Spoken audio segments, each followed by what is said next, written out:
We're going to talk more about how we don't just silence ourselves in those conversations, but we actually silence our own instincts, we silence our own ideas, our needs, and even our next moves. Change feels unsafe. So that's why our brain starts firing on all cylinders to go, no, no, no, no. You are too old. It is too late. You are too young. You are too whatever. You should be grateful. What if you fail? No, just no. Welcome back to Unapologetic Rabble-Rousers. I'm Doc Shellie. And I'm Carla Lewis. Let's keep this train moving.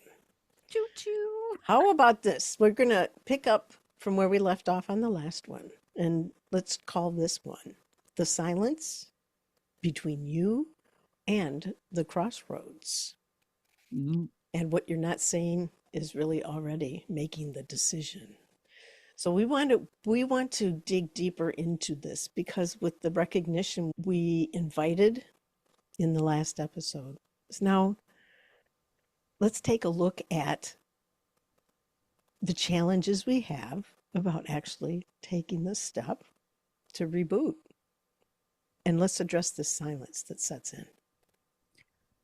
Yeah.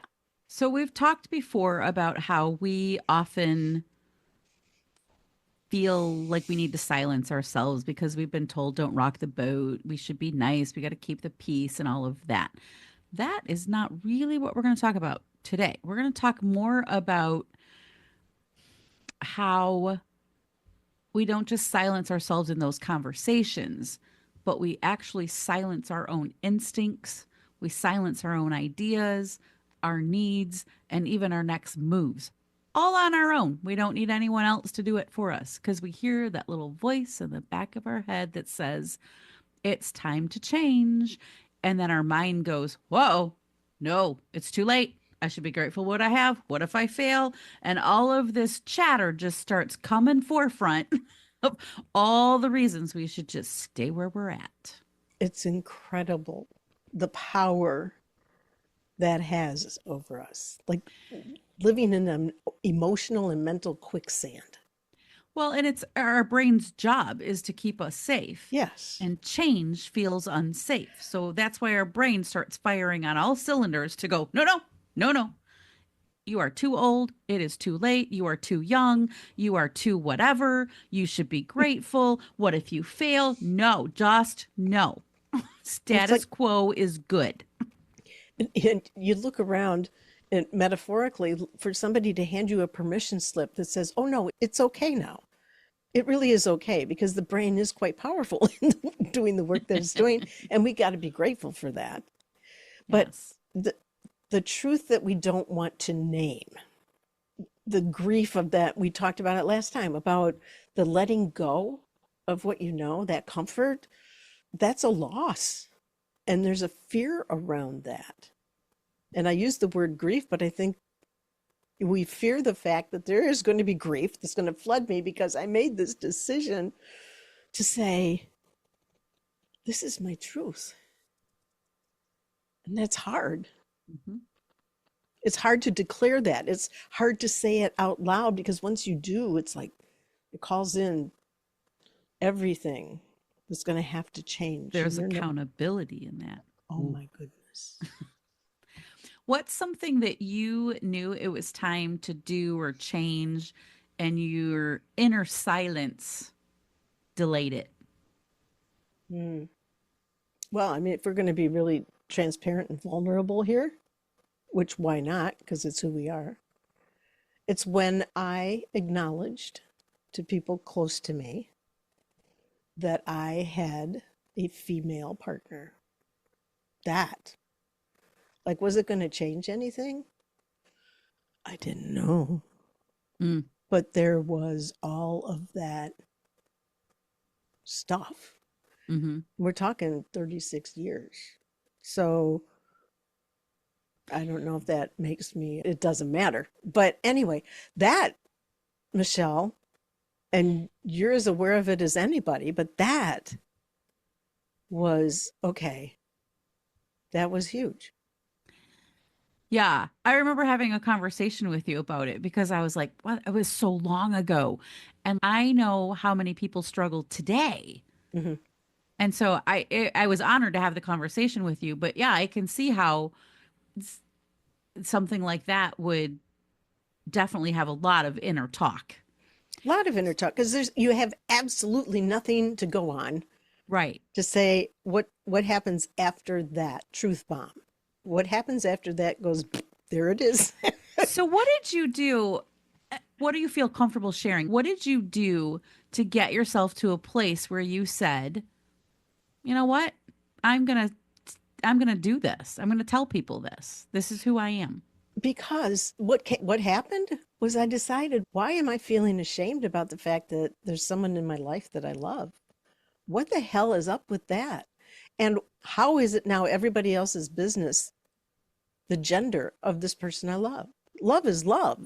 And Mhm. I know there's going to be people who listen to this who have some very strong feelings and reactions about that. And I respect that. So do I. And Exactly. that moment, I learned to respect mine. Nice. And so easy, no. Mm-mm. But for anybody who is admitting to self or others about something that they're not comfortable with, or something that they want to change, or something that they just need to get off their chest, there's a moment of terror. Yeah. It's almost like the silence feels both like protection and a prison. Absolutely. And it's like those two things are so diametrically opposed, Hmm. prison and protection. Absolutely. And I can tell you, for so many years, I didn't have an outside life as far as anybody at work was concerned, which is why I got some of my promotions actually, because it appeared I didn't have any other distractions in my life. But Because relationships are distractions for women, yes, not yes, for men. yes, yes. Well, that was also the case. But to this day, the fact that I just mentioned this, that's pretty radical. Yeah. Don't talk about, I'm free to share with you and those who I hold very close, and that's very few people. But the ones are absolute gems and blessings that I can't even begin to be properly grateful for. But I don't talk about regular stuff, not about life, what's going on the weekend or whatever. It's going to be about work or it's going to be about you, whoever you happen to Whoever be. you is on the receiving end of the conversation. Yeah, because here's the other thing. I've decided that somehow it doesn't matter. The details of my private life are mine. And it is a part of holding me back. And I recognize that. I know that right now in my 70s. And it'll probably be true on until I'm not able to even have an age. But it's Yeah. something I learned. And you talk about your brain keeping you safe. You Mm-hmm. have these survival patterns, survival Absolutely. instincts, whatever. And I'm actually okay with it because the people who know me know us and care, and we know they do. Mm-hmm. They get the stories, but Yeah. it doesn't have to be for everybody. It's I have so many thoughts going through my head right now. Well, First of which all, one, coach? first of all, thank you for sharing what you have shared because I know that that is not something that you tend to do. Mhm. So kudos to you. Thank you. I'm very proud of you for doing that. Thanks, coach. Yeah, not that you care if I'm proud or not, I do um, indeed, but because you are among the cherished. well, thank you. I'm honored to know your partner, who is adorable, by the way. Just Thank love you. her. But I yeah, this took a turn I was not expecting. So I Of love it though. But I'm thinking, like, I'm an open book. I tell people almost everything. There's a few things I keep to myself.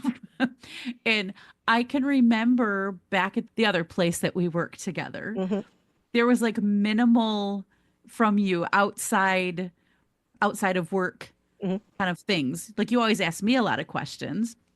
and you were a master at avoiding what you did on weekends. But here's the thing that I find really interesting is I don't think that it prevented you from showing up authentically, because I do not connect with inauthentic people. So I found that kind of interesting that you've probably been doing that for so long that it just comes up in a way that is different. And now, of course, I hear the stories. Yeah. But it's interesting to me how that has been so compartmentalized for you in how you show up professionally, I'll say, that, and it didn't impact your authenticity. And I appreciate that feedback. But the fact is that I am the same person regardless of what's going on. I'm the same person. I am going to give you everything I have, even if it's warted and ugly and whatever. If it's the best I got, you're going to get it. But the stories, those reflections on fun things doing or whatever, that has always been long before any of this relationship even ensued. Hell, I was engaged 2 times to be married, to do the right thing, Hmm. to do what was expected. Okay, so it hasn't always been So this. those were some crossroads. Yeah, no shit, no shit. I can't tell you how many people I've met who have gone from one set of relationship into the other, both ways. So Hmm. it's what I love about it is knowing that when people get an idea, look, here's my truth. Okay, this is my truth, and I'm the first one that has to be okay with it. Hmm. The rest of y'all, you got problems with it. It is not my problem. And if you have problems with it, you're probably not my people, Hmm. and that's okay too. Right. What's Right. interesting is professionally, I want to be everybody's people, but you know, I'm good at what I do. You But are very good at what you do. well, I thank you. I didn't. That was really self-aggrandizement, which I do not practice. But the And you probably should. you've coached That's me a on whole that too. other episode. I'm saying. I think we covered that in episode 2 or 3. But just the notion that if you have a truth and you have all of this you that's inside of that truth, and you get to share the pieces that you want, but not to the extent that they keep you from giving your best in everything that you do. So I appreciate knowing that there was no scent of inauthenticity, because I couldn't have been more excited about being able to do the work we were doing. I was so all in. Hmm. As I am today, it's just now in a different setting, but Hmm. that part is never going to stop. It doesn't matter what crossroads I come to and decisions I have to make next. I will always be all in. Yeah. And I think that's such a great way to kind of wrap this up. Like you're always all in. And our voice sometimes can try to silence that all inness, whatever you're Mm, going all in on, right? mhm, And so like I think about, where am I silencing myself from stepping forward? What's the next chapter I want? Where do I want to be all in? Or maybe it's not even being all in. It could be something smaller than that. But for the mhm, sake of what we've talked about here, going all in. And then I think about our voice and how we speak and how we act. We talked a little bit about like that silence can feel like both protection and a prison. mhm, Our voice, whether it's just internalized or we speak it out loud, that's our way out of the prison that we hold ourselves in. Whether it's a little tiny prison or it's, what's the big prison on the island? Like San Alcatraz Alcatraz. Like whether it's a little tiny prison or it's Alcatraz. or alligator Alcatraz Yeah. more recently. Sorry, But I'll strike that. yeah. Your voice and the inner thoughts that you have is really the way out of that silence and that prison. And Michelle, to add to that, just one more little thing that says, recognize that the voice is there and it's okay. And the only un-okay part of it is ignoring it, is keeping the gag on.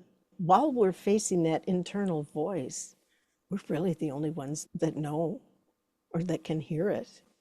So let yourself be open and transparent to yourself about whatever are the messages that are coming through that. How you translate that into action Yeah. and engagement, that's next. First step. Yeah, I think that's really important to recognize that your step might not be loud.